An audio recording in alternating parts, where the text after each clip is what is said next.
The most common type of right-of-way transaction, which almost every project ends up needing, is a temporary easement.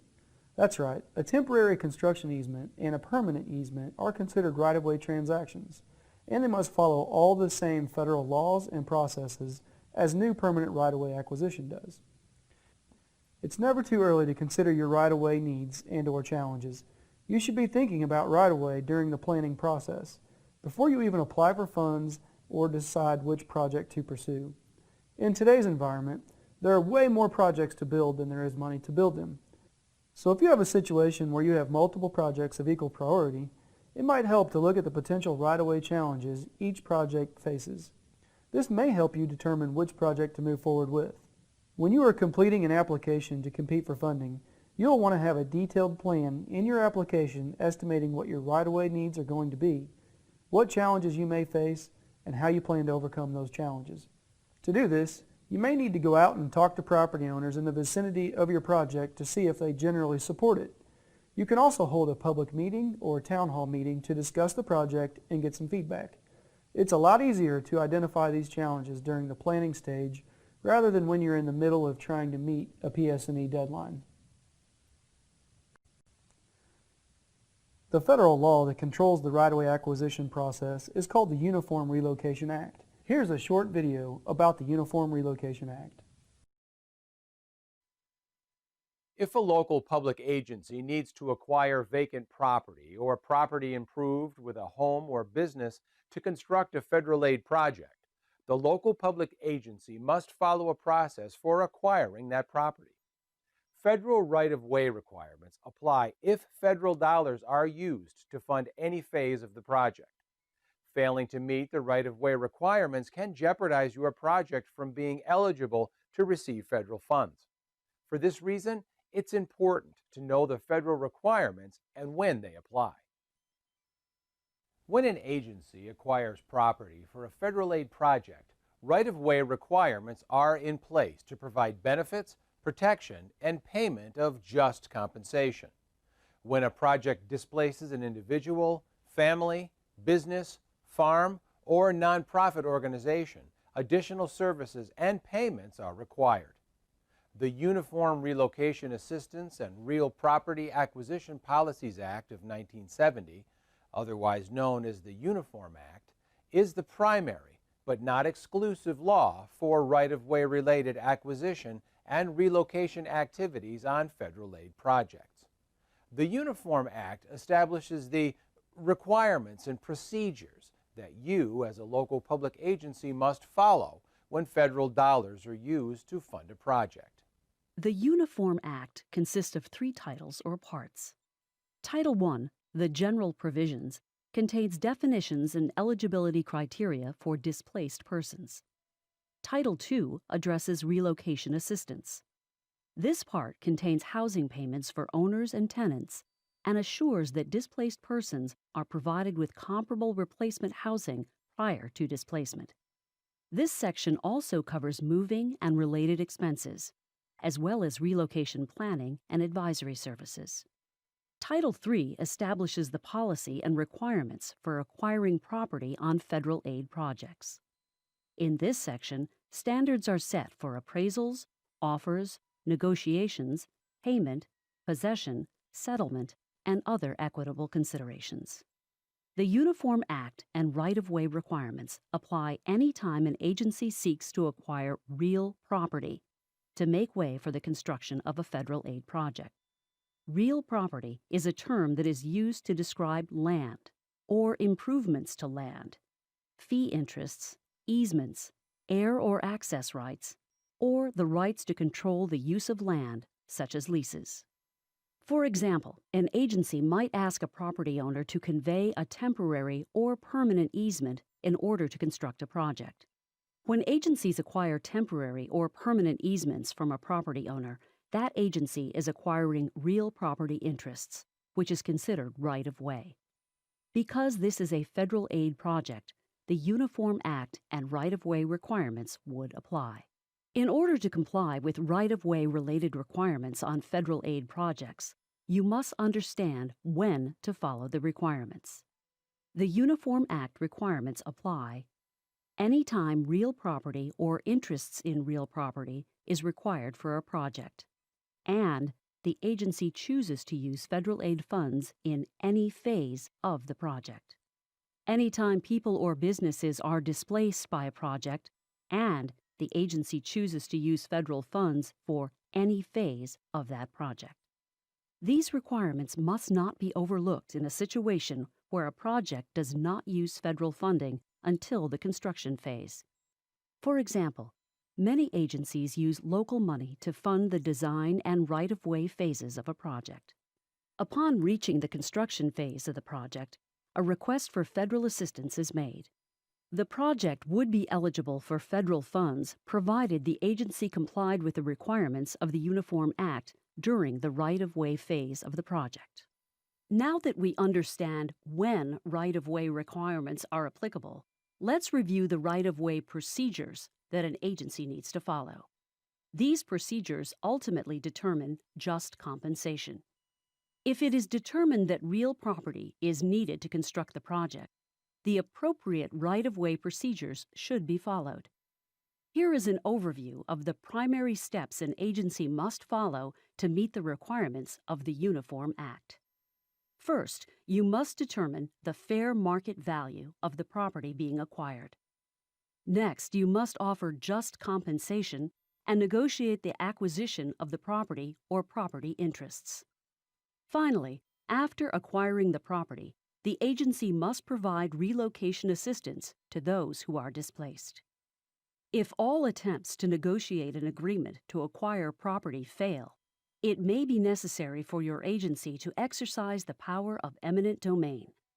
Property acquired through eminent domain means the government uses its power to acquire private property for a public use. Each state has specific laws governing condemnation procedures. Make sure you are familiar with your state's requirements. The Uniform Act is the primary law for right-of-way related acquisition and relocation activities on federally assisted projects.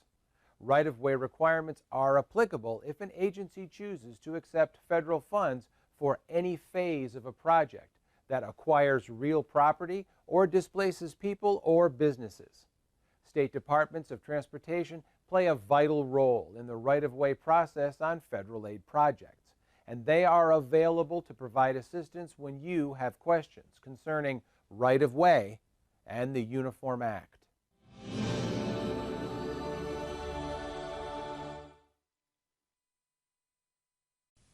In Missouri, the first part of the right-of-way process is to complete the right-of-way plans. The plans will show the alignment of the project, the various parcels affected, the property rights needed from each parcel, and the square footage needed. Before you begin the right-of-way acquisition process, MoDOT will review these plans to ensure the information provided is adequate for the right-of-way acquisitions. Now it's time to decide if we're going to use federal funds for the cost of the right-of-way acquisitions, or if you would like federal aid credit for any donated right-of-way. Whether federal funds are used or not, the rules are the same. However, if federal aid funds or donated credit is desired, there are a few more steps in the process, and it can take 1 to 2 additional weeks to be able to get started. To use federal aid funding for right-of-way, you will complete an acquisition date or A-date request form. This form will be reviewed and sent to Federal Highway to obligate the funds. You may not proceed until these funds are obligated, or your right-of-way cost will not be eligible for reimbursement or for credit. If you are not going to use federal aid funding for the right-of-way costs, you will then complete a request for notice to proceed. This is the same form as the A-date form. You'll just complete a different section of it. MoDOT will review the request, and you will be given a notice to proceed with right-of-way acquisitions. The Uniform Relocation Act applies to all right-of-way acquired. However, if your entity has owned an affected parcel for longer than 5 years prior to the first obligation request for federal funding, you will simply complete a certification letter stating that all federal regulations were followed when the property was acquired. You'll need to list the month and year from the property deed. If you are planning a project and acquiring right-of-way for it ahead of requesting federal aid funding, be sure to follow the Uniform Relocation Act. If you don't, the acquisition may not be compliant with federal law, and you run the risk of having to potentially renegotiate with the property owner. or you could potentially lose federal funding for the project. One of the fundamental rules when acquiring private property for public purposes, according to the U.S. Constitution, is that the owner be paid just compensation. The Uniform Relocation Assistance and Real Property Acquisition Policies Act of 1970, or the Uniform Act, defines how public agencies must proceed when acquiring the right-of-way for a federal aid project. The Act addresses the valuation of the property, the presentation of the offer to acquire the property, and relocation assistance and benefit. Your agency must follow the rules of the Uniform Act to avoid delaying the project or losing federal funding. Let's see how an agency presents and negotiates a final offer and documents its compliance with the Uniform Act and applicable state and local laws. Agencies are encouraged to present their offer of just compensation promptly after the appraisal is completed and, whenever possible, in person. The reason is to provide the owner all the information necessary to make an informed decision and enough time to consider the offer. The owner may accept your agency's offer or present a counter-offer based on material he or she believes is relevant to the valuation of the property, such as a comparable sale not included on the agency's appraisal report. If relevant, your agency must consider information presented by the owner. After negotiations are complete, the owner transfers the property or property rights to your agency through a deed or other form of conveyance instrument. If all attempts to negotiate an agreement fail, your agency might have to exercise the power of eminent domain. Eminent domain gives the government the power to condemn and take possession of private property needed for public purposes. Condemnation procedures vary from state to state.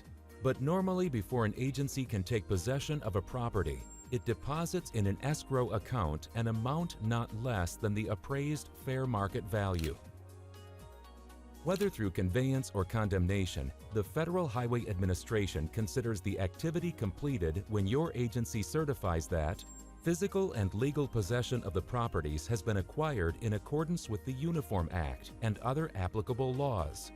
The properties are free and clear of any structures, businesses, or people, and any displaced persons have been relocated. Now, let's see how these steps work in practice. Our example involves the widening of a 1-mile stretch of a city street. The project will affect several different properties, one of which is a single-family home owned and occupied by the Garcias. The City of Lakeside has recently determined the purchase offer and relocation benefit. The agency negotiator calls the Garcias and schedules a time to present both the purchase and relocation offer in person. During the meeting, they discuss how the agency arrived at the figures and review the appraiser's report. The Garcias have 2 teenagers in high school and express their desire to purchase another house in the same school district. The Garcias contact a real estate agent for information about the real estate market in their area.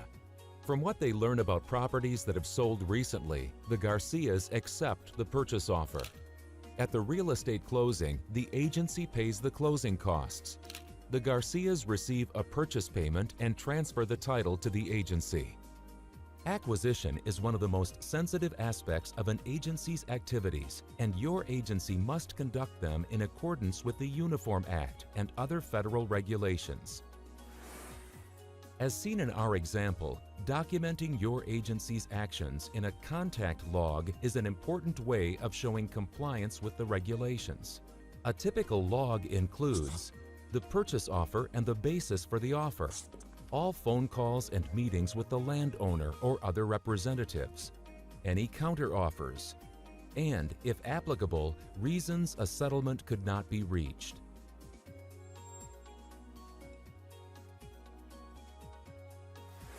Your State Department of Transportation, or State DOT, provides guidance through its Right-of-Way Procedures Manual and is responsible for the oversight of your agency's program. The staff in the State DOT Right-of-Way Office can assist your agency with following the right-of-way acquisition rules for federal aid projects. Remember, when acquiring right-of-way, If a property's estimated value is $10,000 or less, at a minimum, a waiver valuation will need to be completed. If a property's estimated value is more than $10,000, a formal appraisal must be completed by a certified appraiser from the MoDOT approved appraisers list. Remember that not all negotiation settlements are a matter of money. A property owner may just want assurance that his or her driveway will remain or their favorite tree will be saved. Remember to look for mutually beneficial resolutions. When you ask a property owner to donate right-of-way, they must be given a letter informing them they have the right to compensation and how many square feet you're asking them to donate. When negotiating right-of-way, it's extremely important to be mindful and empathetic of the property owner. Be friendly, use good people skills, have a face-to-face meeting over a cup of coffee if you can, and explain to them the benefits of your project before you ask them for any right-of-way. You do not want to begin negotiations by sending a police officer to deliver a certified letter. Those negotiations will not go well for you. Once right-of-way acquisitions are complete and all the deeds have been filed, you will complete a right-of-way clearance certification letter and send it to your local MoDOT district contact person. MoDOT will then schedule a monitoring of files review. During this review, MoDOT will check your right-of-way files, deeds, easement documents, negotiators' notes, letters to property owners, and valuations or appraisals to ensure the Uniform Relocation Act was followed. Once this review is complete, MoDOT will process the right-of-way clearance for the project, and you will receive a letter stating the right-of-way is now cleared. Over the years, we've seen a lot of crazy things come up during right-of-way. Here are a few examples we want you to be aware of so your project does not get delayed. Property owners are not informed and not supportive of the project. A property owner has a bad relationship with a member of city or county leadership.